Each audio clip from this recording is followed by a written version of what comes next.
impressive career, and I wanted to talk to you about dreams. So, what do dreams really mean? Let's start there. You ask what do dreams mean?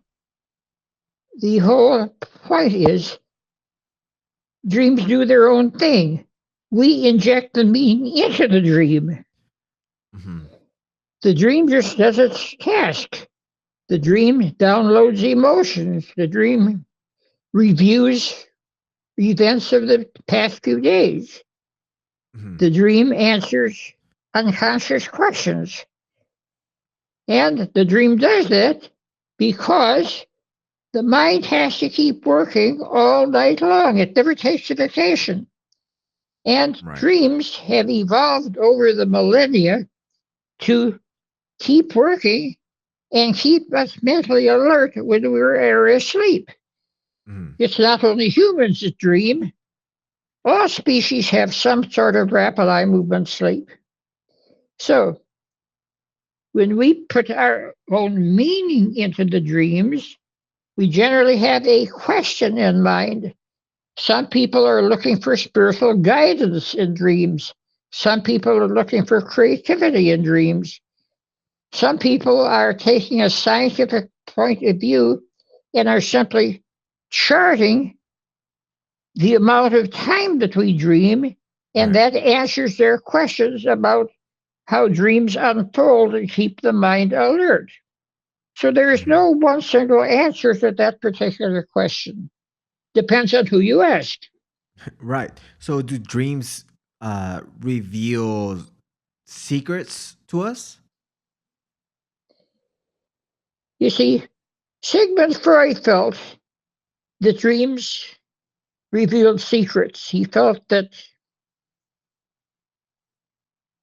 dreams were wish fulfillments of activities that we were too embarrassed to admit to ourselves. And so Hmm. he took a very pathological point of view about dreams. But then Carl Gustav Jung came along. He said, no, dreams do not conceal, they reveal.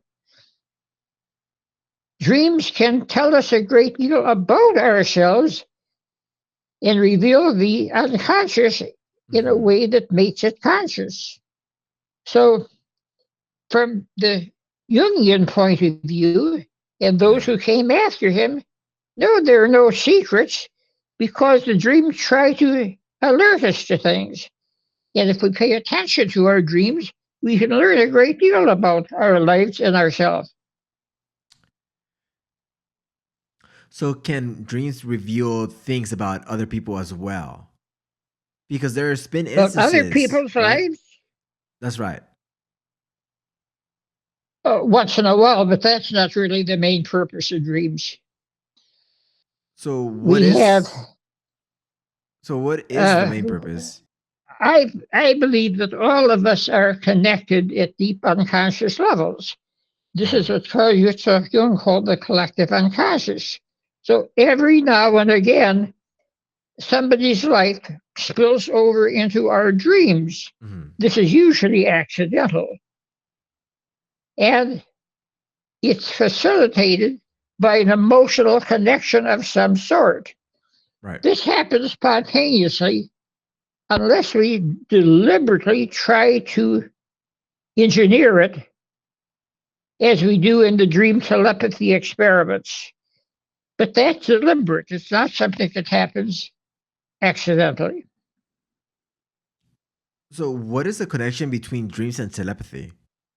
Well, the connection is simply that a lot of different information comes to us in our dreams. Telepathy is mind to mind communication. And so, once in a while, there will be a dream about what somebody else is thinking, and then we call that dream telepathy.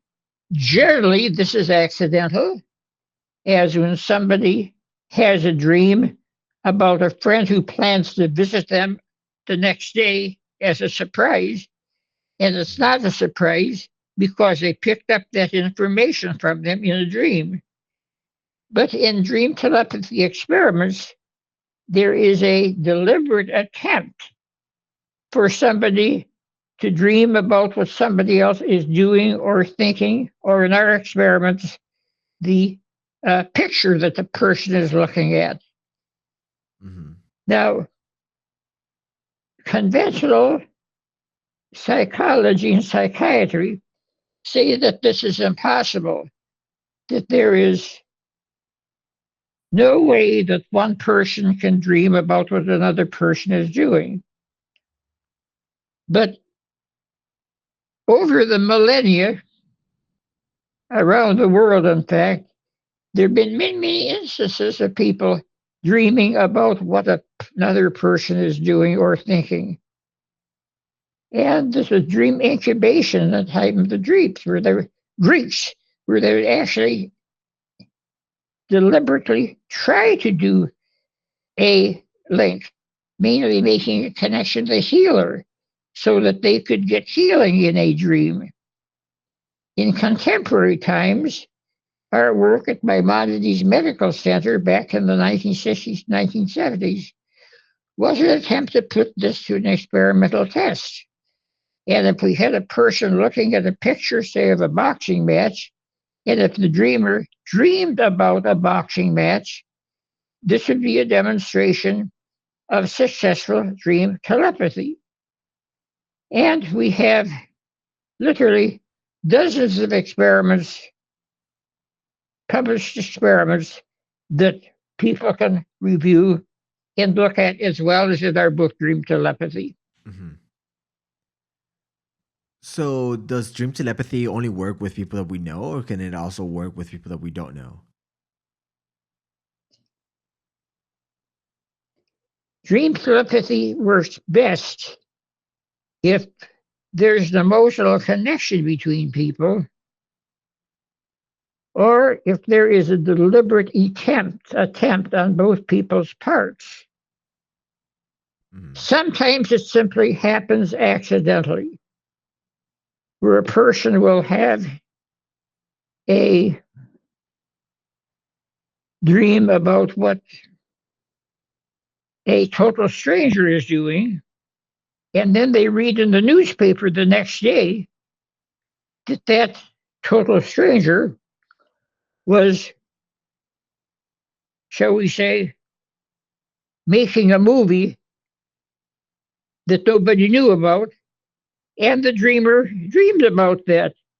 Again, this is sort of accidental.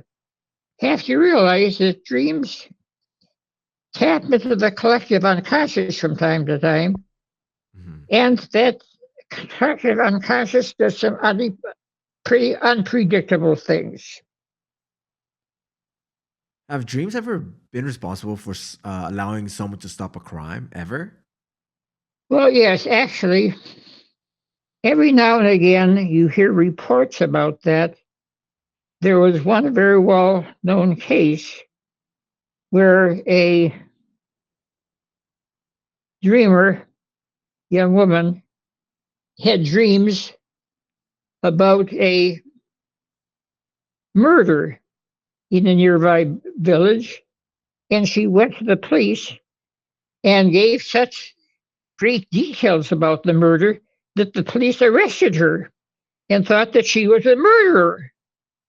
Mhm. This is an absolute incorrect assumption, of course. It's just that she had a great sensitivity, especially for something with a lot of emotion and violence. And Mhm. so unwittingly, she went and told the police. I wrote an article about this incident called Be Careful Who You Tell. Mhm. It might get you into trouble.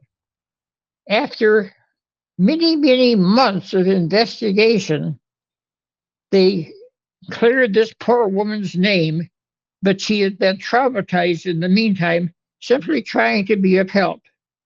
Yeah. Now, you ask if dreams are used to solve a crime. Detectives and police probably would hesitate to do that because if the news got out, it would embarrass them and to get them into a lot of trouble. Police are more likely to go to what we call a psychic detective, and this is a sensitive person who, while wide awake, can zero in on an unsolved crime by looking at photographs, looking at newspaper accounts, and this is done while they are wide awake. And this has sometimes been successful. So that's the Mhm. way to solve a crime, through psychic means, rather than trying to do it in dreams. Dreams have plenty of other ways they can be helpful. Is this a skill that you could train yourself to perfect and be better at? Frankly, I do not think so. I don't think we know enough about dream telepathy to know how to master it. And again, why would you want to do such a thing? There are plenty of better uses of your time. I mean, There there's. are the best answer I can give to that is that there are any number of ways that people can learn to remember Mhm. their dreams better. And if people remember their dreams better, they're more likely to remember a dream that has some element of telepathy in it. And there are actual courses being taught on how people can develop lucid dreams, becoming awake and aware while they're actually having a dream. And any of your listeners who want to study this should join the International Association for the Study of Dreams, IAS Dreams website, and they'll get all sorts of information on classes and conventions and workshops on how to use their dreams. Again, as I said before, dream telepathy, spontaneous, is of just a fraction of a total person's dreams. Most people go through their entire life never having a dream telepathy experience. Our unconscious mind knows better than we do how to make the most of our sleep and to do more important things while we're asleep, such as reviewing the day and storing memories that are helpful, discarding those that are not helpful. This is the major function of dreams, not dream telepathy. So, when it comes to when it comes to the entire thing about dream telepathy, you mentioned there's some people that have never had this experience. So, when can you actually call it an experience? Is it something only that you know that the dream itself was a form of telepathy or not? Because I would assume that would be the only time that you would know that it was dream telepathy, because most of the time we just like shrug it off and really don't make much of the dreams that we do have, for the dreams that Well, we that's a actually good. do remember. Yes, that's a good question. I would say that most of the time when people have a dream telepathy experience, they simply do not realize it because there's no way to check it out. Much more common, by the way, are dreams about a future event. There is a fairly large number of people, maybe 25% of the population, who claim that they have had a dream about a future event. And this is something that's easy to check out. You have a dream, the event takes place or it doesn't. If it takes place, well, then you know that you have had what we call a precognitive dream experience. Now, most of these precognitive dream experiences are the result of our unconscious minds working like a jigsaw puzzle, putting Hmm. a lot of pieces together of stuff we already know. And then if it matches an event in the future, we call it dream precognition. Well, yes, but most dream precognition is not all that unusual or mysterious. It shows the mind at work putting material together like a jigsaw puzzle, as I said before. For example, somebody might have a dream about a distant friend who is about to give them a gift of a great deal of money. Right. And when this happens, I say, oh, that's a surprise. But that person might not remember a conversation the two of them had a while back. In the conversation, the friend said, if I win the lottery, I'm going to give you a chunk of money. Well, that conversation's forgotten. But then the friend did win a lottery, gave the dreamer some money, and the dreamer, oh, yes, I dreamed about that. Well, yes, Yeah. they dreamed about it, but they were really putting together what they had already known and forgotten about. So how So, similar is that to premonitions and predicting a future event while awake? well, it's not very common. When it happens, we make a big deal about it, but more often we have a dream about something that happen. It doesn't happen, and so we forget about it. Again, we're talking about very, very rare events here. We're not talking about the main function of dreams. Hmm. So what is the main function of dreams? There are several main functions of dreams. One is to review the events of the day and remember what's helpful and forget what's not helpful. Another function is to download emotion. We have a number of emotional experiences during the day that we just don't take time to work through, like a disappointment, for example. And in the dreams, we work that through, and then we wake up refreshed the next day. Another function of dreams is to solve problems that we were not able to solve during the day. Sometimes mathematical problems, sometimes business problems, sometimes artistic problems. And then we have a dream, we remember the dream, and we finally have gotten some closure in answer to that problem. This can be illustrated literally hundreds of times. You're all familiar with the Jekyll and Hyde novella by Robert Louis Stevenson. He actually dreamed about that novella. And it was customary for him to ask his unconscious mind to come up with plots for some of his stories. So he put his dreams to very, very creative use. Uh-huh. So we know that dreams must have served an evolutionary purpose because of all of the studies with other species. In one experiment with rats, for example, the rats were taught how to run a maze to get a chunk of cheese. And then when the rats went to sleep, their brain waves were monitored by electrodes. And when they were sleeping, they were unconsciously running that maze and finding the cheese. How do we know that? Because the brain waves when they were dreaming were the same as the brain waves when they were looking for and finding the cheese.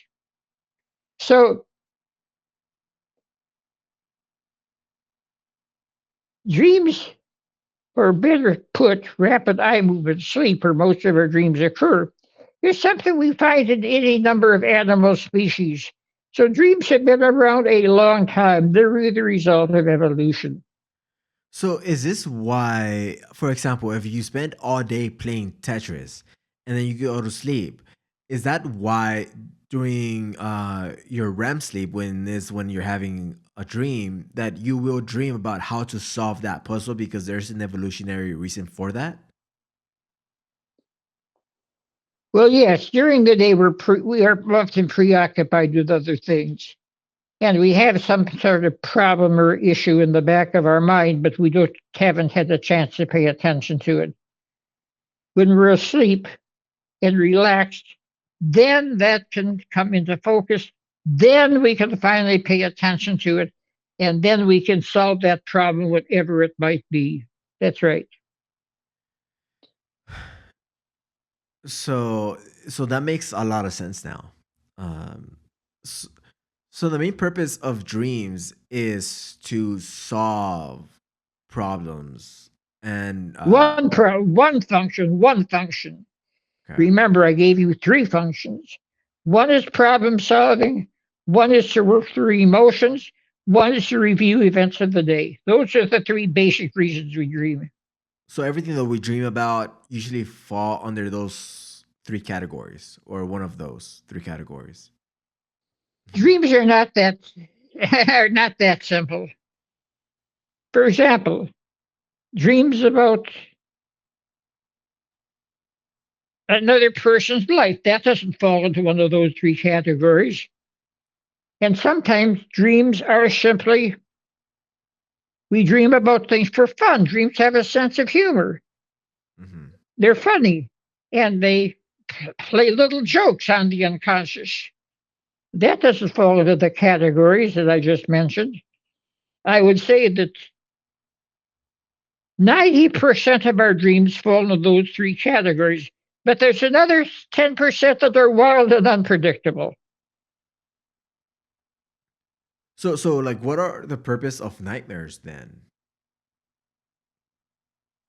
First of all, to your listeners and viewers, let's define a nightmare. A nightmare is a dream, but it's a dream that is highly emotional in a negative way. It's so highly emotional, a person generally wakes up during the nightmare. And when they wake up, sometimes they have a physiological reaction. They might be trembling, they might even be sweating because the nightmare is that emotional. Now, again, some people never have nightmares, some people have all too frequent nightmares.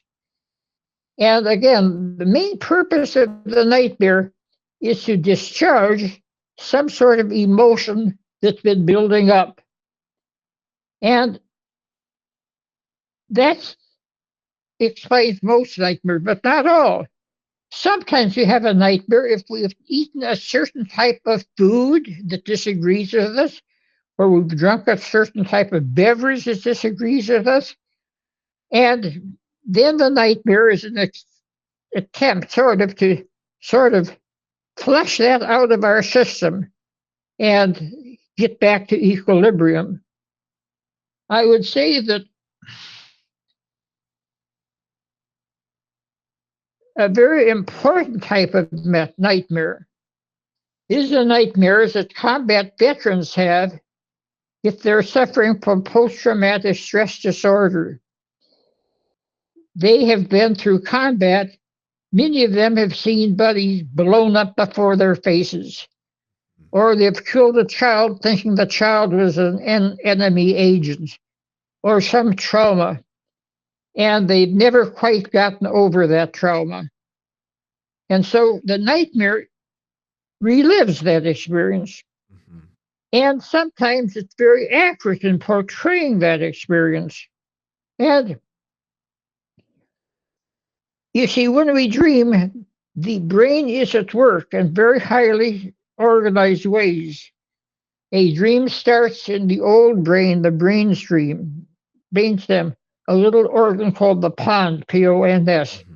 It works its way up to the midbrain, to the thalamus, to the hippocampus, to the amygdala, where emotions and memories are processed. And then they go to the cortex. It's the cortex that makes a story about all of this material. In a trauma nightmare, the dream gets stuck in the midbrain because the emotion is just too severe, the memory is just too accurate. It cannot move on to the cortex. So it gets stuck. And then the person wakes up having a nightmare. So, in therapy, how do we get that dream unstuck? There are several ways. For one thing, in psilocybin therapy, a nightmare can be treated very successfully. And psilocybin, as most of your viewers know, is the active ingredient of the psilocybin mushroom, and it's being used therapeutically for many, many things, including trauma nightmares. Another way is to have the dreamer work during the day by reviewing the nightmare and giving it a different ending, perhaps a happier ending. And they Mhm. repeat that happier ending over and over again during the day. And eventually, they'll dream about that happier ending, and that nightmare will then not be recurring again. So, yes, there are several different types of nightmare therapy, and people who are having recurring nightmares really need to be awake and aware of those therapies because there's no sense going through the rest of their lives without a good night's sleep.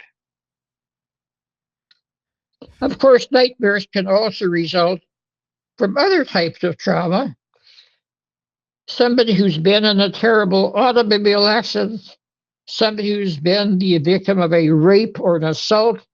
Yes, those are traumas, and those can also get stuck in the midbrain until a person has a chance to work it through by self therapy or therapy by skilled practitioners.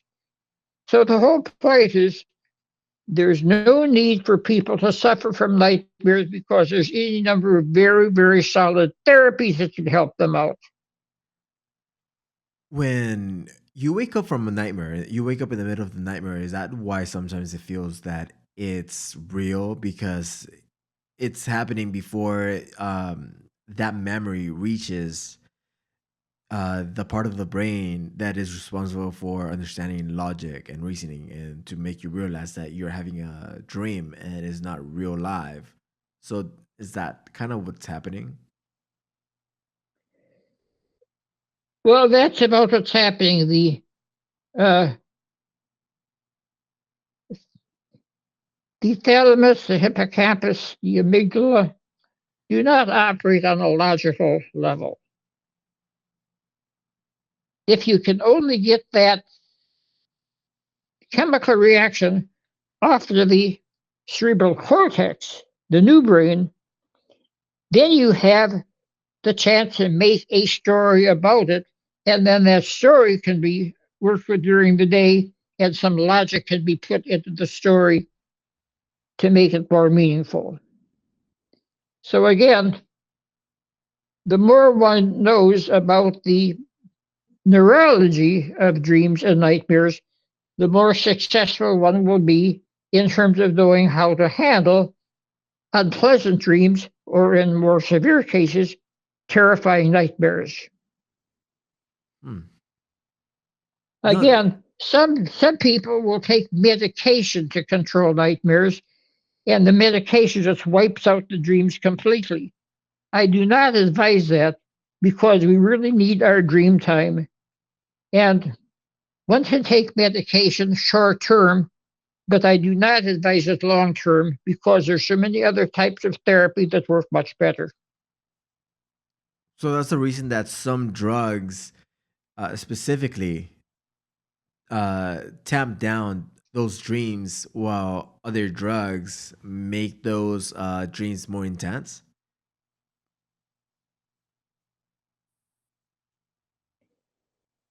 Well, the medication does not make dreams more intense. They wipe out the dreams completely.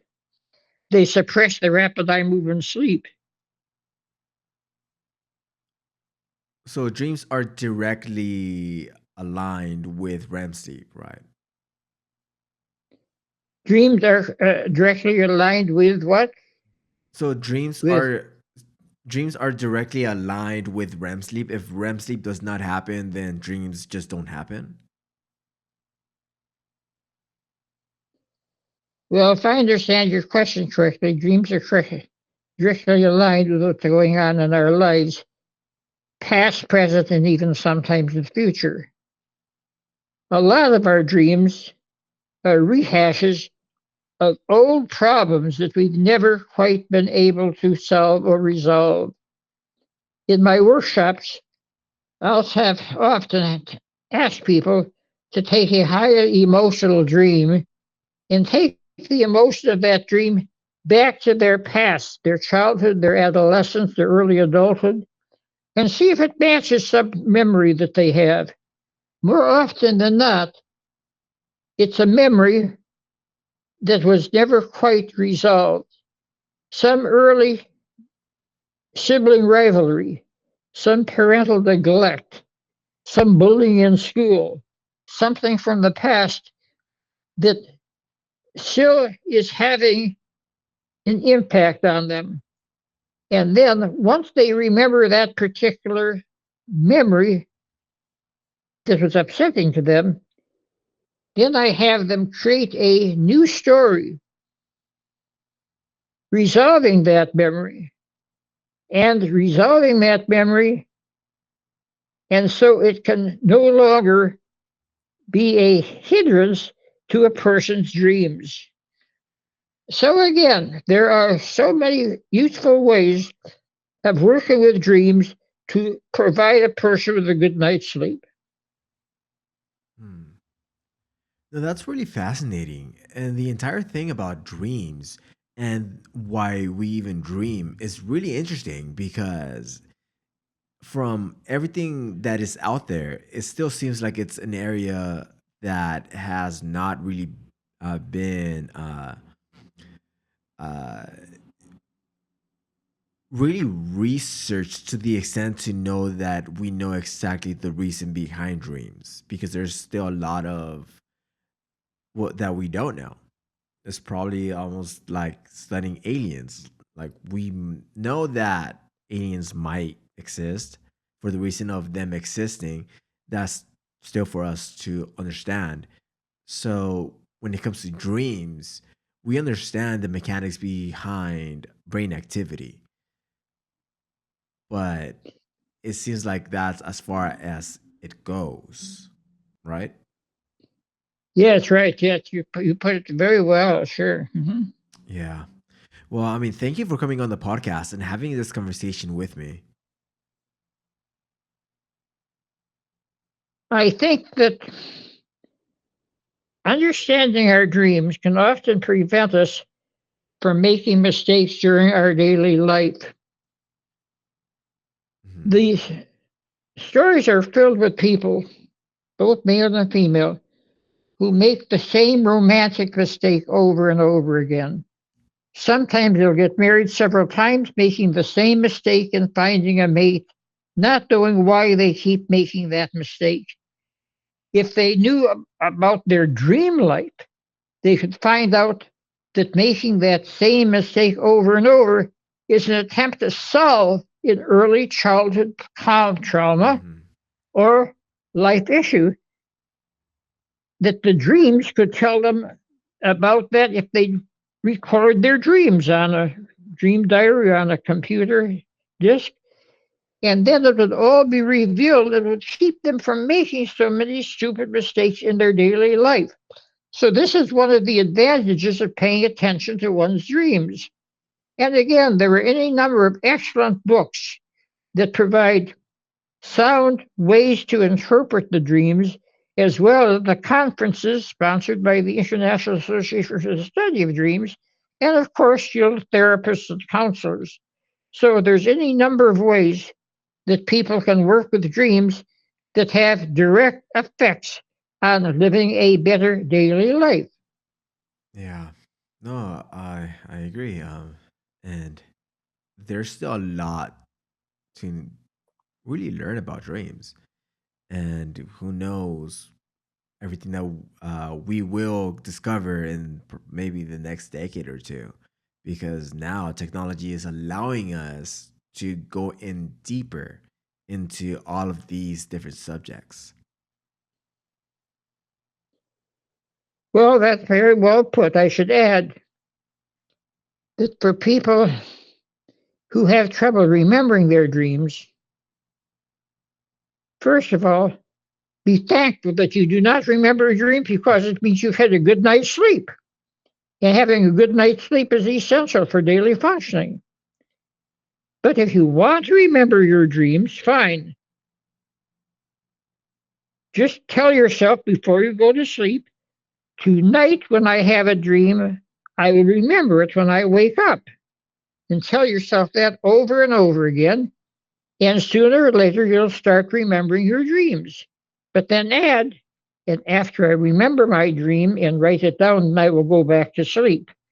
And that way you preserve your sleep, and also you have a chance to record your dreams and put what you learn to use to live a better and happier life. All right, that's pretty interesting, actually. Well, thank you for coming on. Yes, indeed. You asked very good questions, right?